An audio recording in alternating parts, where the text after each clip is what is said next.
Well, what you're just talking about leads right into what I want to ask you. About 10 months ago, I was thinking, I want more prosperity. I want more abundance.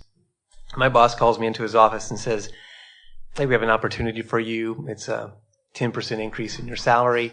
I work part-time because I'm involved in creative projects on the other side. But it involves increasing your time by 50%. So from 20 hours, I went to 30 hours a week. I said, okay, but I would like to work 3 days a week, 10 hours a day so I'd have more time to myself. And he said, fine. So, and I kind of knew at the beginning that the job they were asking me to handle, a lot more responsibility, would take, actually they needed a salary person to work 60 or 70 hours a week to do this. But I thought, wow, well, it's prosperous. I'm going to, have more money. So, during that whole time, I worked really hard and tried to get done, ended up getting like the 35, 36 hours a week. And then right now it's to a point where that's not working. And so I realized that when I looked at myself, I saw, and you were just saying your dominant thought plays out in anything, and I'm thinking prosperity, that it was that Protestant work ethic I've had and drilled into me ever since I was a child. And so I thought, well, for more prosperity, I need to work harder, I need to struggle, I need to do this. I want to change that so it's logical that would be the crack of least resistance through which your abundance would come. Correct. Now let's talk about this just for a moment, and then we'll move on to where you want to be. We really want to explain this in a way that you can hear it clearly.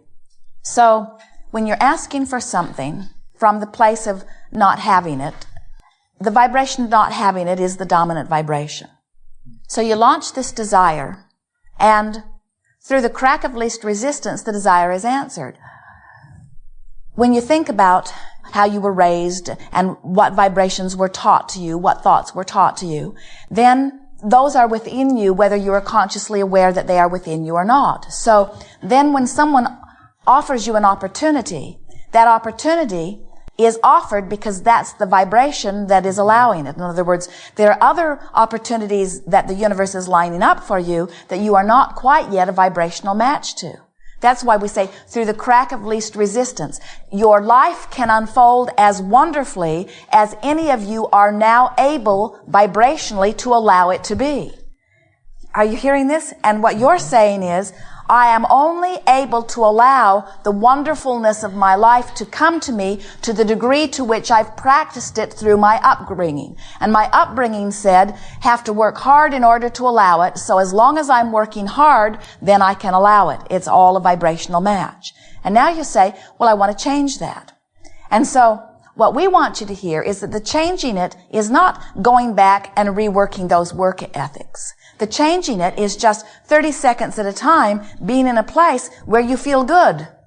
Being in a place where you feel good. Being in a place where you feel good. In other words, you don't have to go back and address those issues. Oh, this is so exciting as you're beginning to get the sense of this. As you moved through life experience without knowing it, you acclimated to the pool of vibration that was going on around you. So you saw someone working hard and being praised for it, or you saw someone working hard and feeling proud about it, or you worked hard and you were praised for it, or others didn't work hard and were criticized for it. So little by little, one creative workshop at a time, one visualization at a time, one virtual reality at a time, although you didn't know that's what was happening.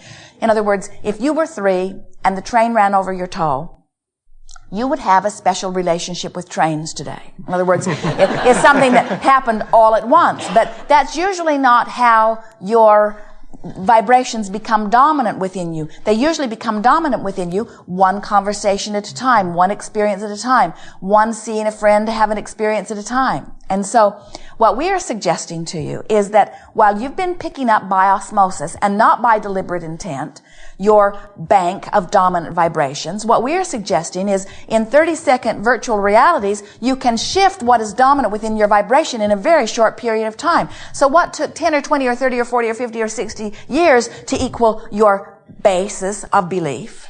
You hear that? A basis of belief is just my bank of vibrations. It's just the vibrations I've learned. It's just the way I've learned to feel about things. The way I feel about things. The way I feel about things. So how do you feel about things? Do you feel deserving or do you feel undeserving? Do you feel eager or do you feel oppressed? Do you feel inspired or do you feel motivated? They're not the same. Inspired is coming from within. Motivated is somebody prodding you from behind. Do you feel exhilarated or do you feel tired? Do you feel worthy or do you feel unworthy? Do you feel, this is good, feeling a lot of response from you all.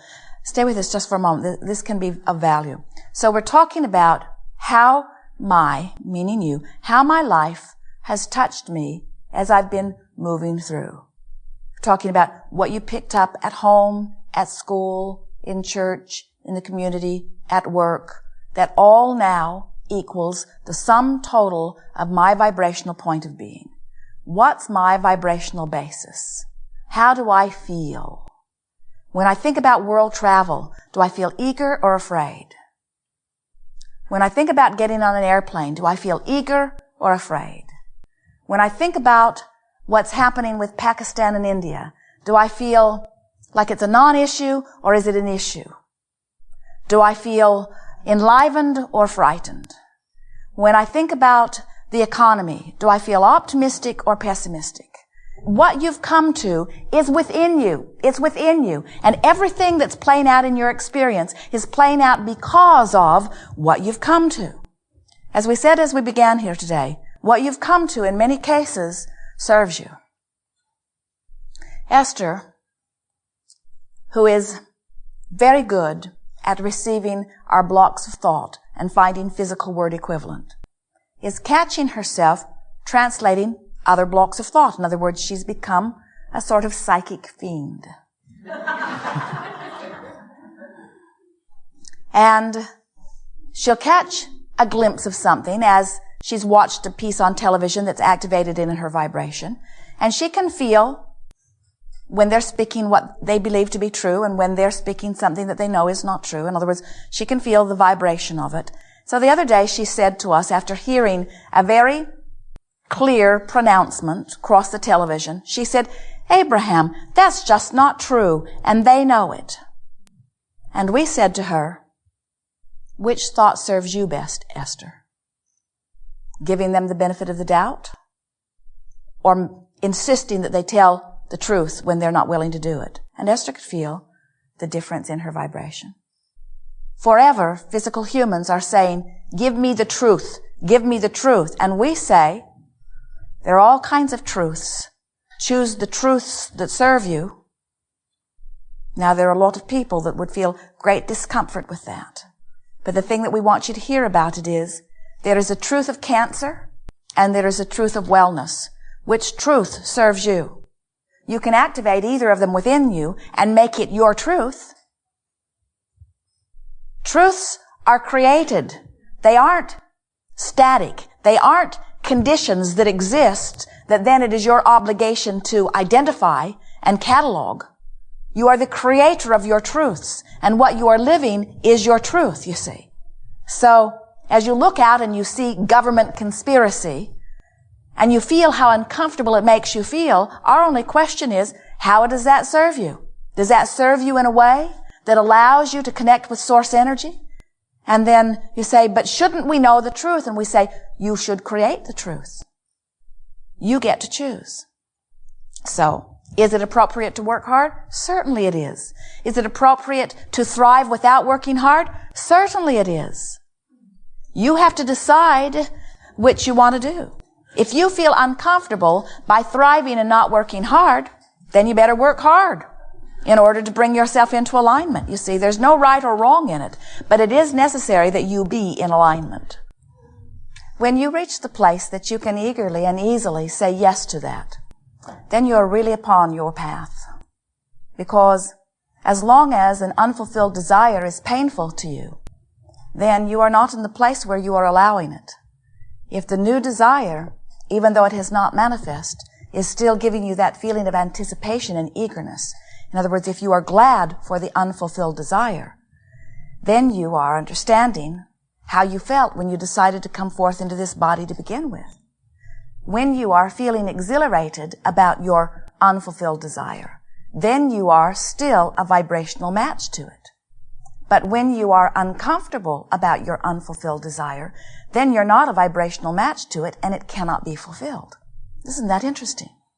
In your discomfort about something wanted, not yet achieved, that discomfort is a dominant vibration within you that does not match your desire. Very interesting. It explains everything, doesn't it? It explains why anyone who is desperate for anything cannot achieve it. It isn't until you give up on it. It isn't until you say, never mind. It isn't until you say, I'm just going to let this go. And you're not letting your desire go. You're letting your angst go. You're letting the dissension go. You're letting the mismatch go. You're letting the resistance go. You're letting the thing that is keeping you from having your desire go. So what are we talking about here? We're talking about law of attraction matching all of us up with what we are dominantly vibrating.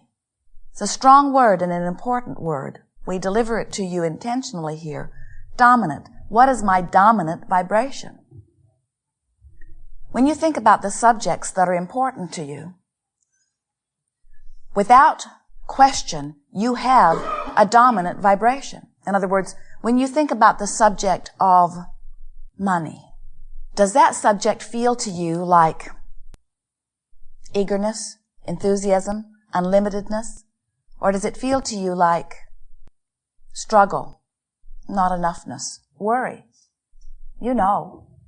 You can tell which way you feel. Now, many of you would say, well, Abraham, I feel some of all of that.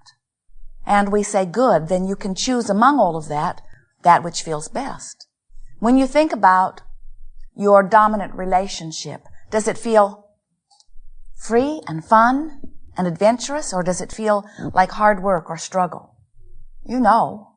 When you think about your body, do you feel strong, stable, vibrant? Or do you feel tentative, unsteady, worried?